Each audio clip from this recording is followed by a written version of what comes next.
On the night President Walter Hensley won the highest office in the nation, his wife stood beside him on that stage, smiling for every camera in the country, while a single folded letter sat locked in a drawer 3,000 miles away. A letter that named a child the world did not know existed. Nobody clapping in that crowd had any idea that the next 4 years would unravel a secret so carefully buried that even the president himself had convinced his own mind it was gone for good.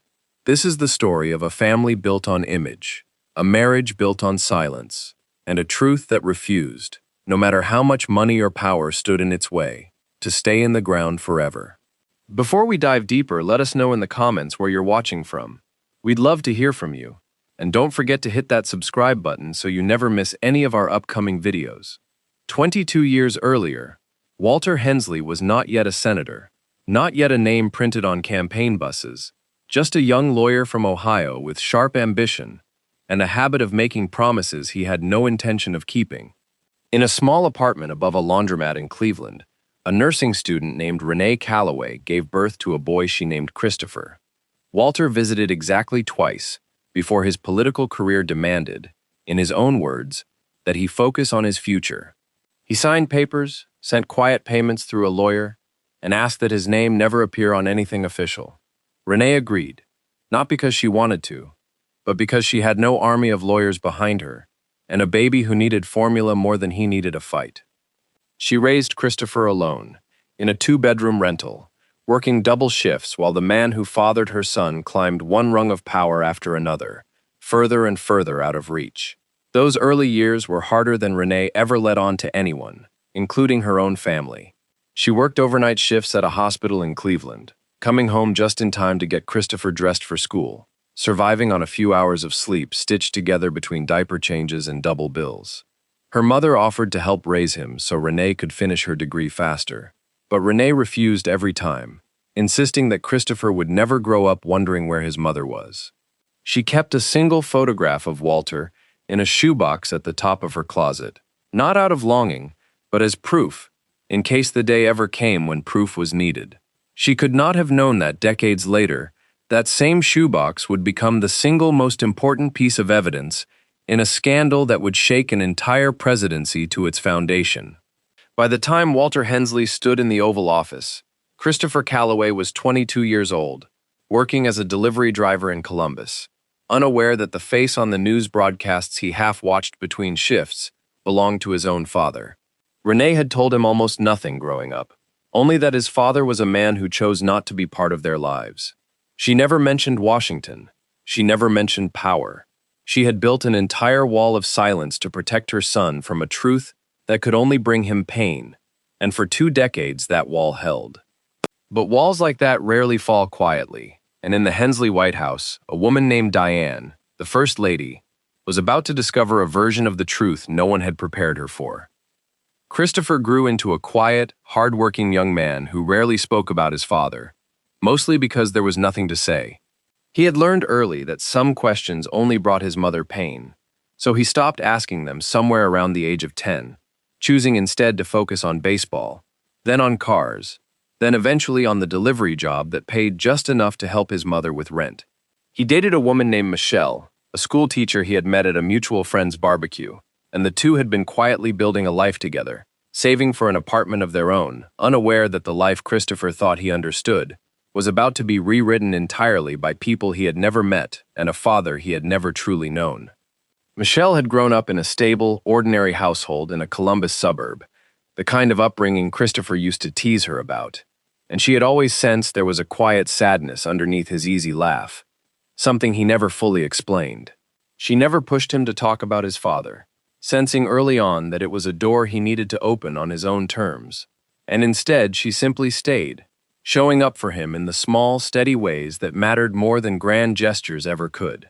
In the months before Claire Bennett's story broke, Christopher had begun quietly saving toward a ring, a plan he had shared with no one, not even his mother, wanting to surprise Michelle on their upcoming anniversary. He had no idea that within weeks, the entire trajectory of his life would be rewritten by people he had never met, in a city he had never once visited. Diane Hensley had spent her adult life curating an image of the perfect political marriage, standing at every podium, hosting every gala, raising two children in front of cameras that never blinked. She had heard rumors over the years, the kind every politician's wife learns to swallow and file away, but she had never seen proof until a manila envelope arrived at the White House residence with no return address. Inside were photographs of Renee Calloway holding an infant, a copy of a birth certificate, and a single handwritten note that read only, "Ask your husband about Cleveland." Diane sat with that envelope for 3 days before she said a single word to anyone, turning it over in her hands each night, trying to decide whether ignorance was truly safer than the truth. The Hensley's own daughter, Ashley, was 24 at the time and working as a junior curator at a museum in Chicago, deliberately building a life outside the political spotlight her parents had lived under for decades. Diane debated for weeks whether to tell her before the story became public, ultimately deciding Ashley deserved to hear it from her mother rather than from a stranger's headline. Ashley's reaction was not anger toward Christopher, whom she had never met and held no grudge against, but a quiet, simmering frustration toward her father, whose absence during her own childhood, filled with campaign schedules and closed office doors, suddenly made painful new sense. She flew home for a single tense weekend, sitting across from Walter at the same dinner table where family photographs still hung on the walls, and told him plainly that the hardest part was not learning he had a son, but realizing how easily he had convinced everyone, including his own daughter, that he had nothing left to hide.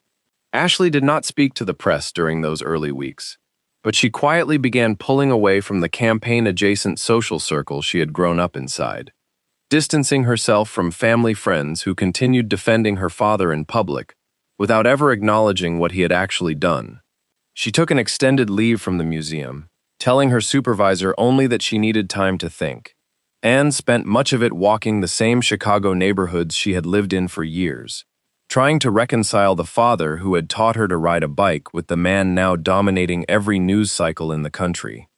It was during this period that Ashley began quietly reaching out to old family friends who had known her parents before politics, hoping someone could tell her the marriage, at least, had once been real, and was surprised to find that even those closest to the family had their own private doubts they had simply never voiced aloud.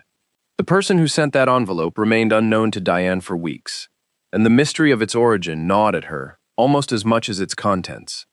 She quietly reviewed the White House visitor logs, cross-referencing names against staff she trusted, before finally realizing the envelope had been mailed from a small post office in Columbus, Ohio, the same city where the photographs had clearly been taken. It was not Renee who had sent it, and it was certainly not Christopher. Neither of them had any desire to disrupt a life they had spent over 2 decades trying to stay far away from.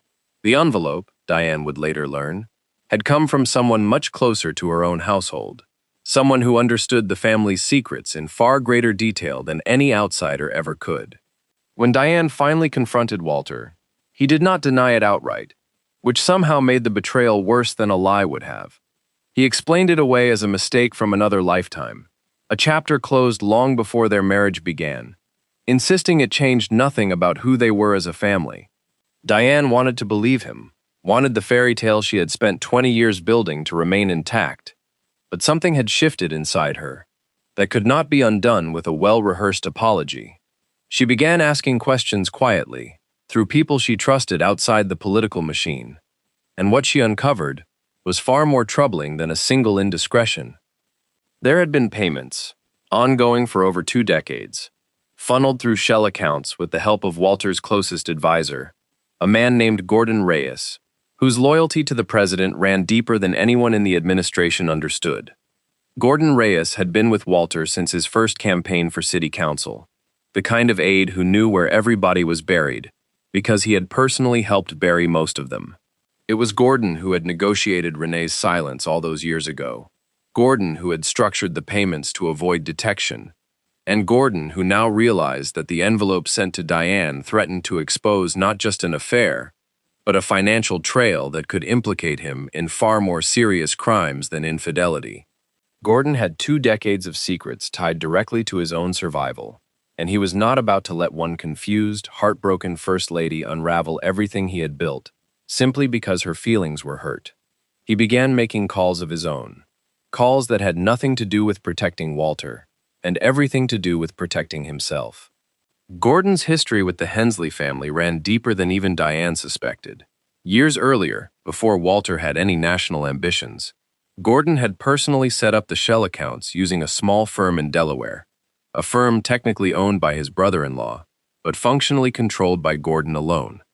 Every payment to Renee had passed through 3 separate accounts before reaching her, each transfer carefully small enough to avoid triggering any federal reporting requirements.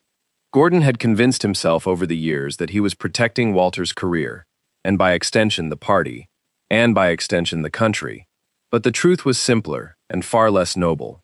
Gordon Reyes had built his entire professional identity around being indispensable, and a scandal that toppled Walter would inevitably expose exactly how far Gordon himself had been willing to go.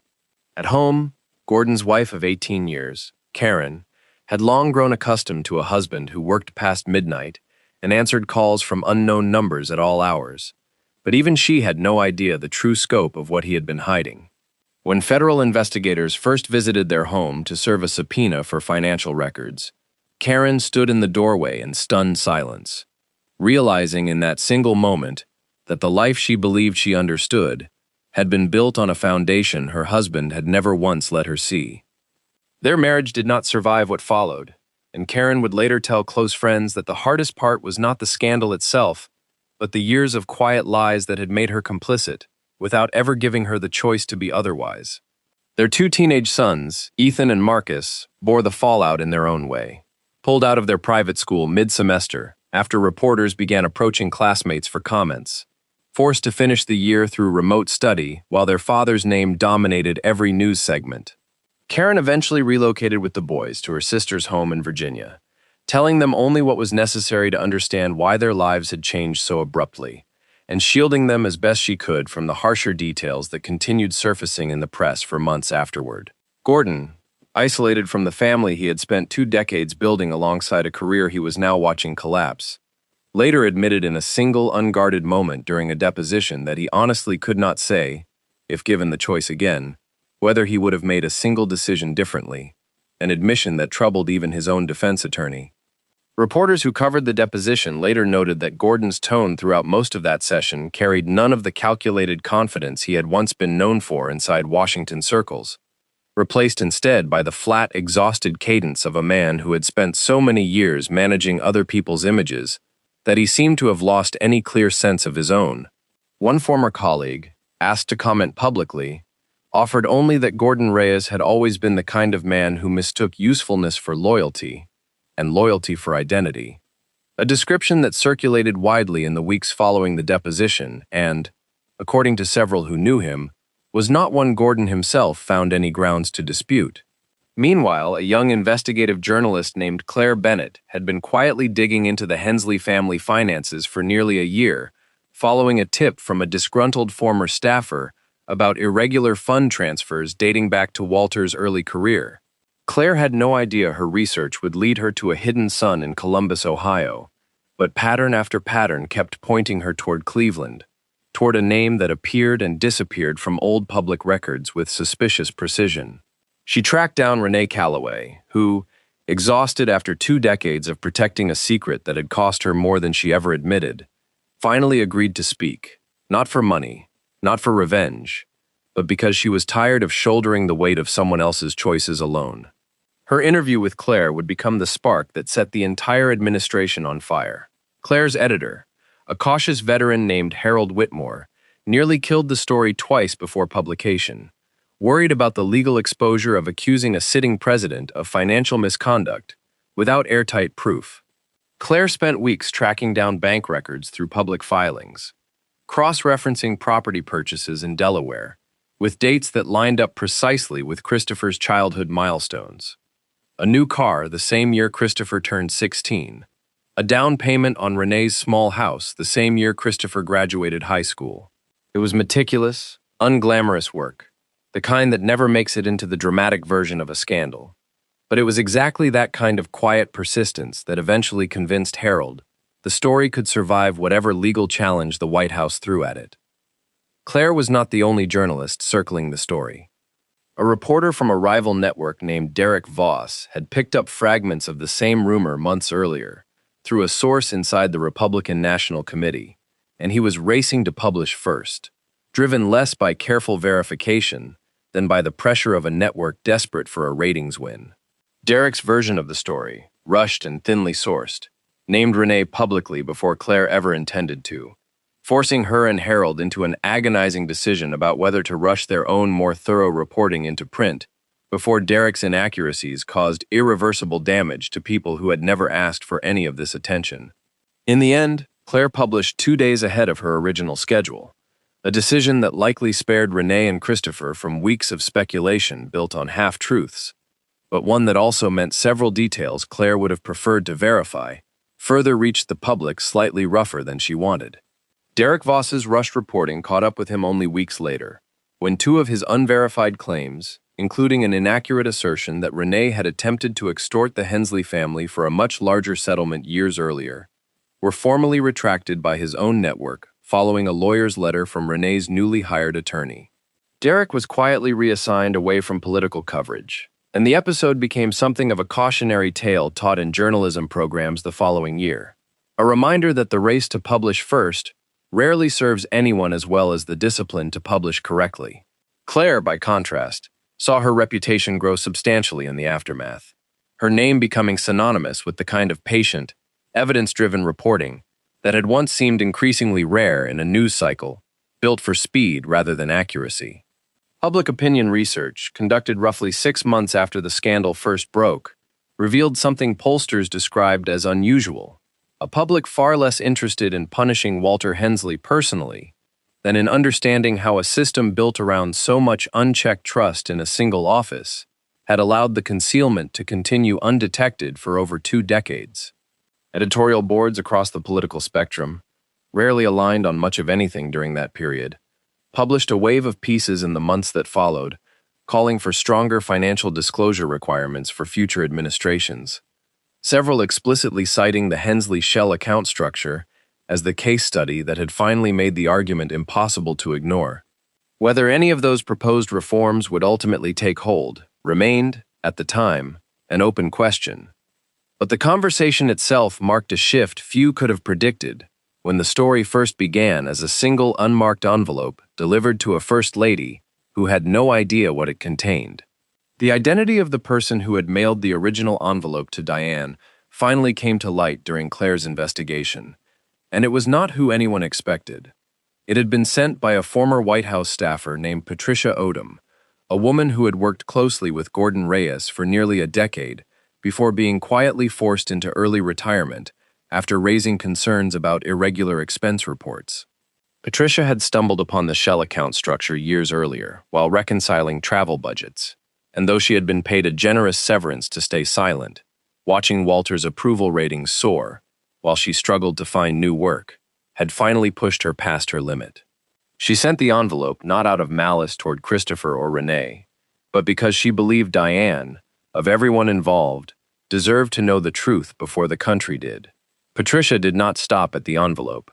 Once Claire's story began circulating through newsroom back channels ahead of publication, Patricia reached out directly, offering to corroborate the shell account timeline with internal expense records she had quietly kept copies of years earlier, a personal insurance policy she had hoped she would never need to use. Her decision to come forward publicly, rather than remain an anonymous source, surprised even Claire, who had assumed Patricia would want no part of the spotlight. Patricia later explained in a brief statement that she had spent years watching people far more powerful than her rewrite the truth to suit themselves, and she was simply tired of being one more person who knew and said nothing, a sentiment that would echo, in different words, through nearly every major figure swept into the unfolding scandal. Christopher Calloway learned the truth about his father the same way most of America eventually would, through a news broadcast, except his moment came earlier, when Claire Bennett personally visited him before publishing anything, believing he deserved to hear it from a person rather than a headline.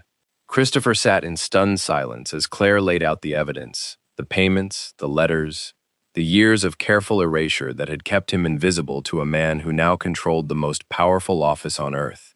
He did not ask for money. He did not ask for recognition. He asked one single question, quietly, almost to himself. wondering aloud whether his father had ever once wondered what kind of person he had become. Claire had no answer for him, only the promise that the truth was finally going to matter, whether Walter Hensley wanted it to or not. That night, Christopher drove to his mother's house, instead of going home to Michelle, sitting in her kitchen until nearly 2 in the morning, as Renee finally told him everything she had spent 22 years trying to protect him from. She showed him the shoebox, the photograph, the old letters from Walter's lawyer instructing her on how the payments would be structured, and what would happen if she ever spoke publicly. Christopher did not cry, and he did not shout. He simply listened, the way he always had, absorbing a truth far larger than anything he had prepared himself for.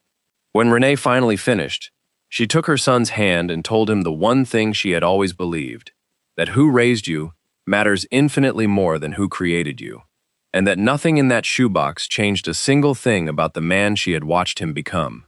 It was Michelle, not Renee, who Christopher called at 3 in the morning once he finally left his mother's kitchen, unable to carry the weight of what he had learned alone for even one more hour. She drove across town in her pajamas without hesitation, sitting with him on the hood of his car outside his apartment as he repeated everything Renee had told him, piecing the story together out loud as much for himself as for her. Michelle did not offer easy comfort or empty reassurances. She simply stayed, the same way she always had, and somewhere in the middle of that long, quiet night, Christopher understood with total clarity that whatever chaos was about to arrive in his life, he did not intend to face any of it without her standing beside him. Back in Washington, Gordon Reyes made a decision that would change the entire course of the story. Rather than allow Claire's investigation to surface on its own terms, he attempted to discredit her research before publication, planting false information with a rival outlet designed to make her entire story look fabricated.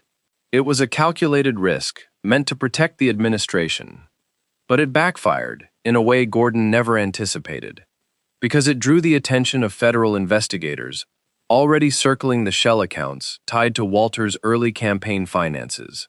What began as a private family secret was now colliding with a much larger financial scandal, one that threatened not just Walter's marriage, but his presidency itself. Diane, watching her husband's world begin to crumble from every direction, made a choice of her own, one that would define the rest of the story far more than anyone expected. The federal investigation into Gordon's financial dealings expanded quickly once investigators realized the shell company in Delaware had processed transactions well beyond Renee's payments. Gordon had, over the years, used the same infrastructure to quietly move campaign donations that skirted disclosure limits, funneling excess contributions through the same small firm to avoid public scrutiny during 2 separate election cycles. What had started as a plan to hide one inconvenient truth had, over 2 decades, grown into a sprawling financial operation that Gordon alone fully understood, and the walls around him were closing in from multiple directions simultaneously. The press on one side, federal prosecutors on the other, and a first lady no longer willing to protect him out of loyalty to her husband.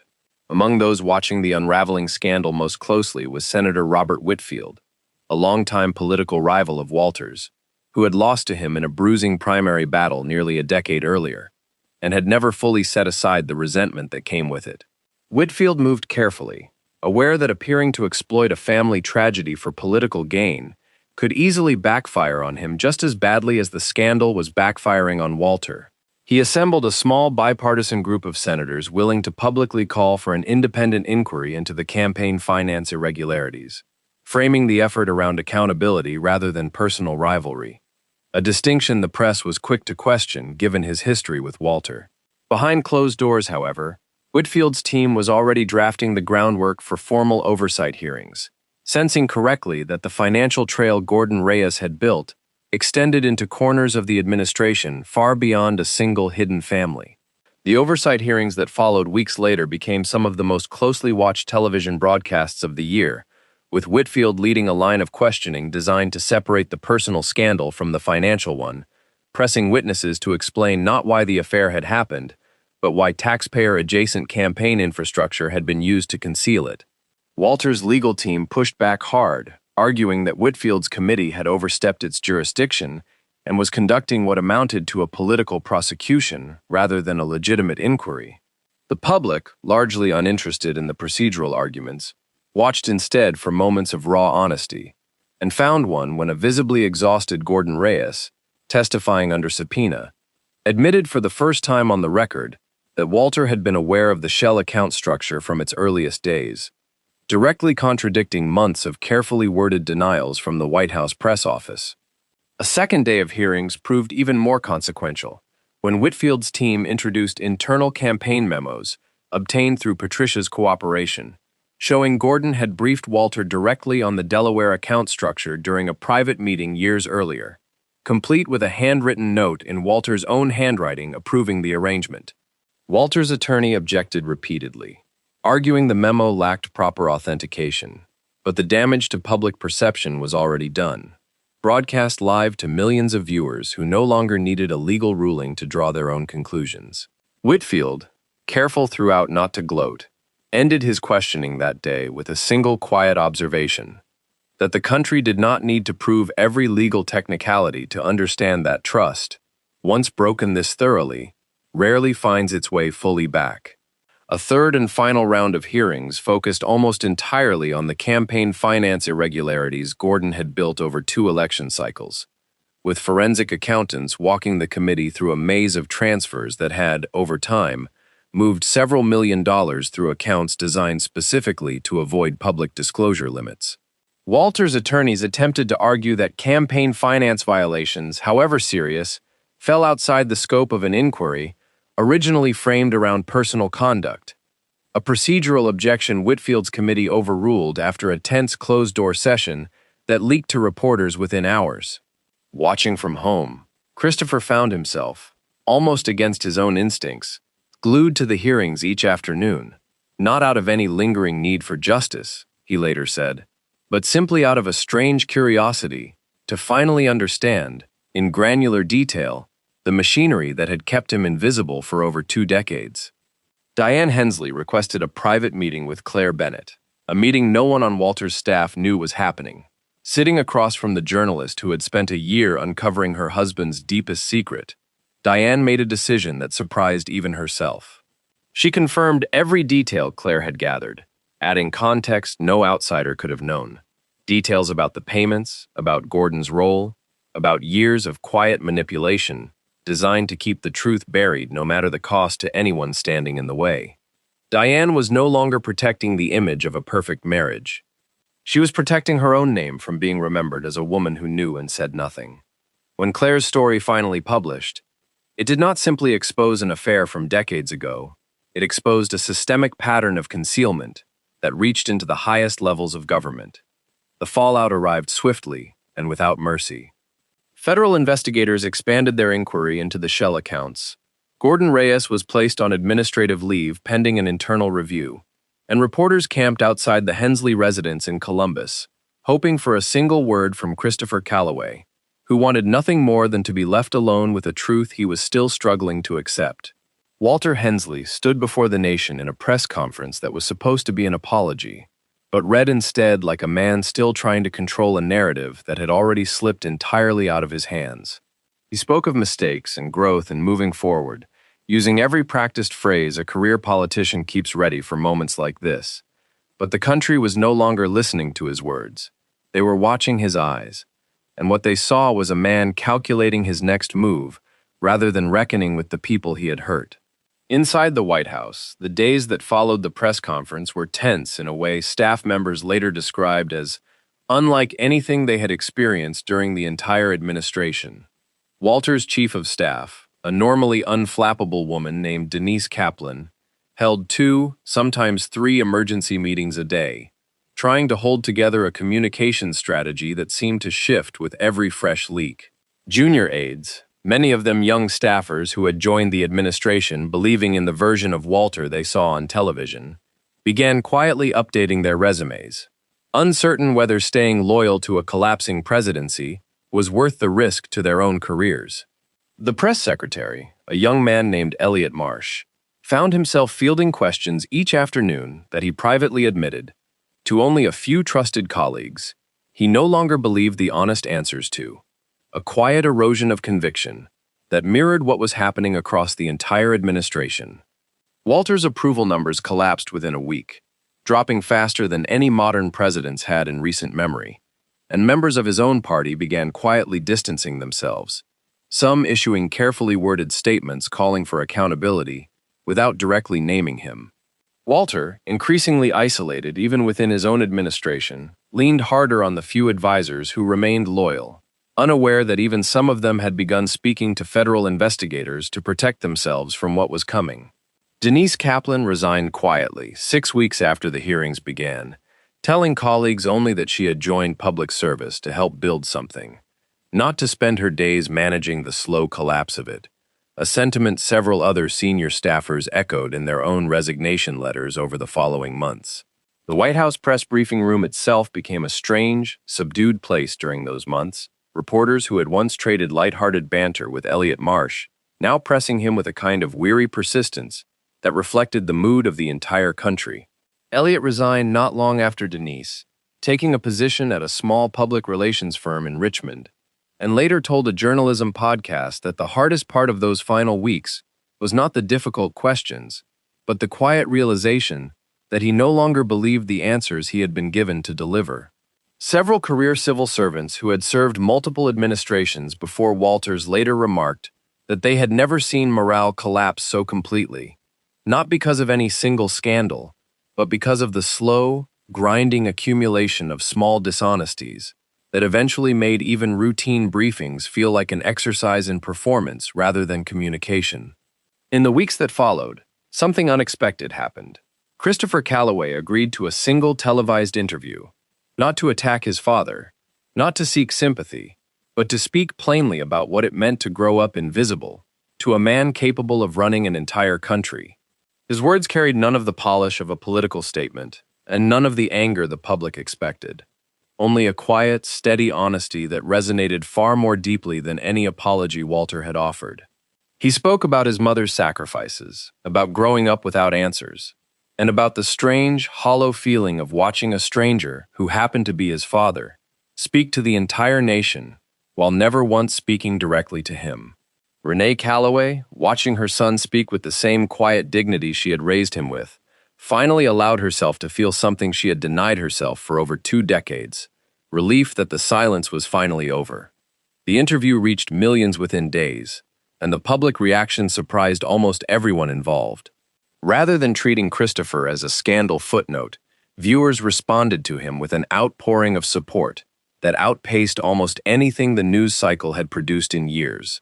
Letters arriving at the studio by the thousands, strangers reaching out to Renee's old nursing school, offering to fund a scholarship in her name. Ashley Hensley, watching her half-brother speak publicly for the first time, reached out to Christopher privately through Claire, asking simply if he would be willing to meet her, not for cameras, but for themselves. Their first meeting, in a quiet coffee shop far from Washington, was awkward and halting at first. 2 strangers who shared half their biology and none of their history. But by the end of that first conversation, they had agreed to try building something neither of them had ever expected to want, a relationship built entirely on their own terms rather than their father's choices. Gordon Reyes did not go quietly.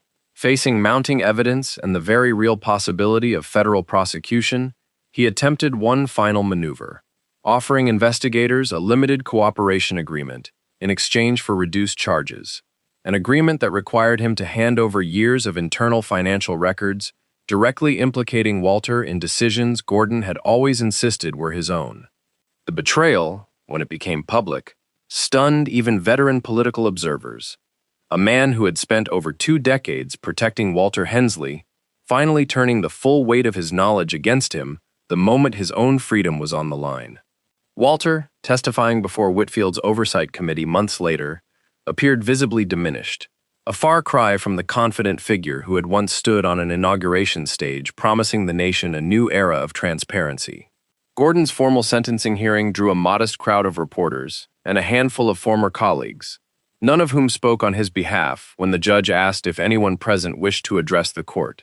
Gordon read a brief, carefully worded statement acknowledging the financial crimes without ever directly naming Walter, a final act of protection from a man who had spent his entire career protecting someone who, by that point, had stopped taking his calls entirely. The judge, in handing down a reduced sentence tied to his cooperation, noted for the record that Gordon's decades of unquestioning loyalty to a single person, rather than to any principle beyond it, was precisely the kind of institutional failure the court hoped future public servants would learn to recognize in themselves before it was too late to change course. Walter Hensley did not finish his term the way he had once imagined.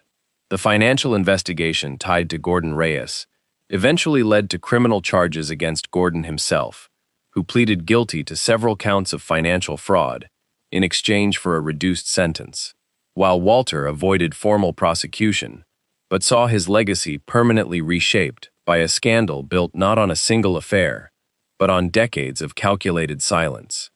Diane filed for divorce quietly, choosing privacy for the first time in her adult life, stepping away from a marriage built more on image than honesty. Diane's life after the divorce looked almost nothing like the one she had spent 2 decades constructing. She relocated to a modest home outside the city, far smaller than anything the press had expected a former First Lady to choose, and began volunteering with a nonprofit focused on financial literacy for single mothers, an area of work colleagues said she approached with an intensity that surprised even those who knew her well. Diane rarely discussed the years leading up to the scandal in any detail, but she once told a small group of women at one of her financial literacy workshops that the most important lesson she had ever learned came far too late in her own life. That comfort built on unanswered questions is never really comfort at all, only a more elaborate kind of waiting.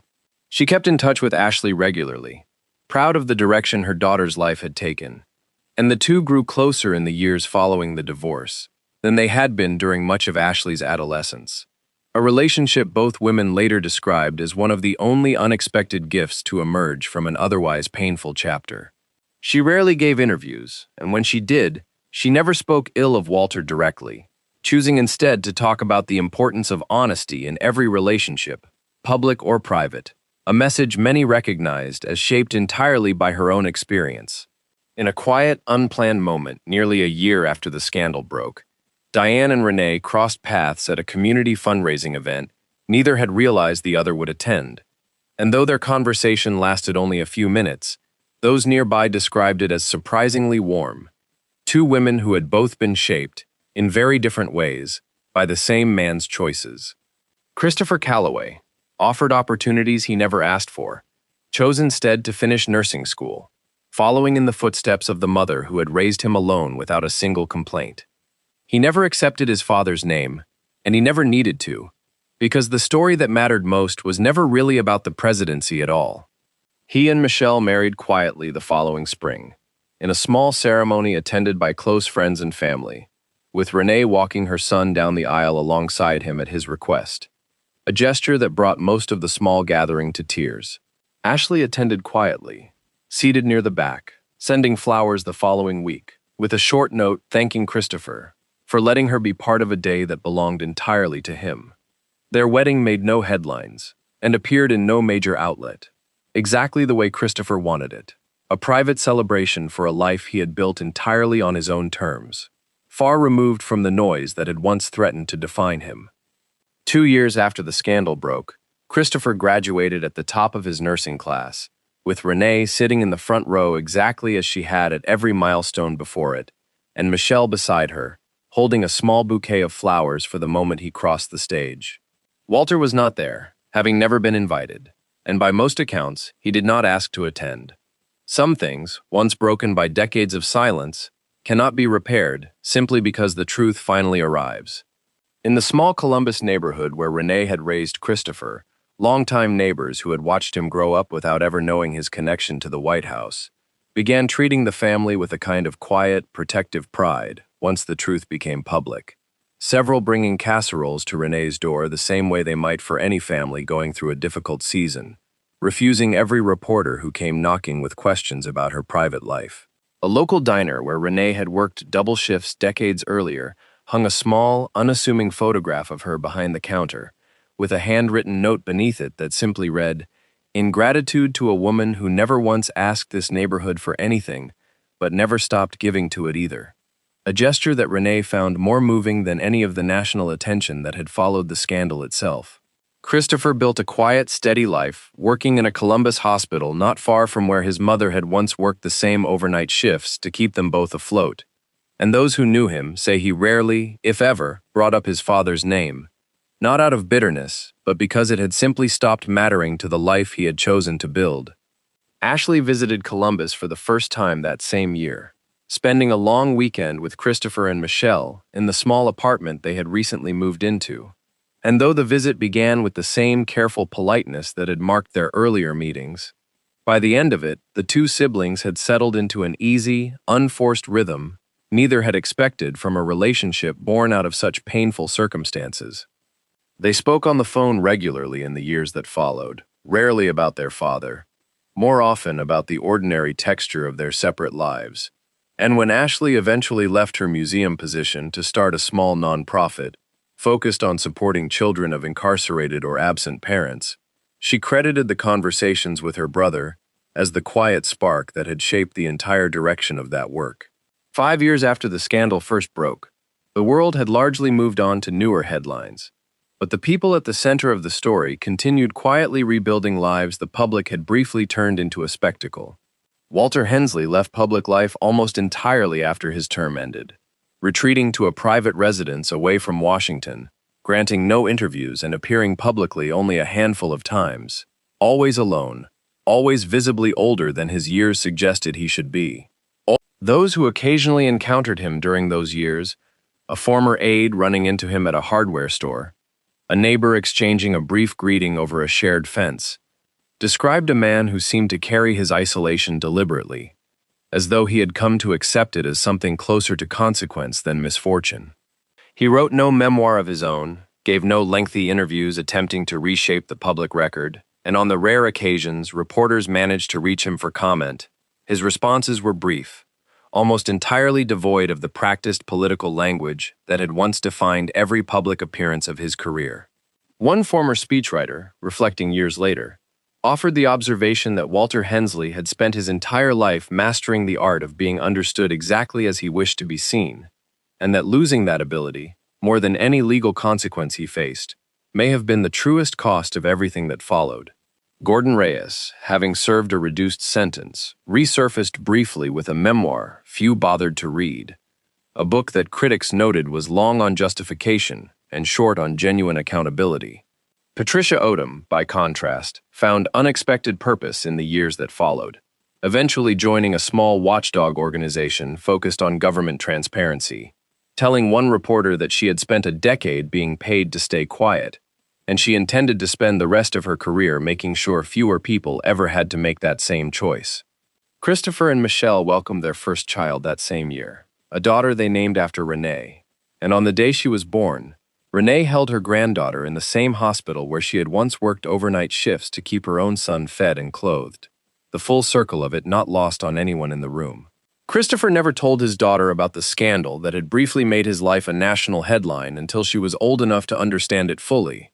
And when he finally did, he told the story not as a tale about a president, but as a story about his mother, about the quiet, unglamorous kind of strength that never once made the news but mattered more than anything the cameras ever captured. It was, he told her, the only inheritance from that entire chapter of his life he ever wanted her to carry forward. What remains most striking about the Hensley family story is not the scandal itself, but the quiet cost paid by the people who never asked to be part of it. A mother who sacrificed decades of her life to protect a son from a truth he deserved to know, and a child who grew into a man defined not by the power he was denied, but by the integrity he built on his own. Power can buy silence for a while, it can buy loyalty, it can even buy time, but it cannot buy the truth forever. Somewhere, a letter sat locked in a drawer for over 20 years, waiting patiently for the exact moment it could no longer be ignored. And when that moment finally came, it did not just expose a man, it revealed exactly who everyone around him had chosen to become.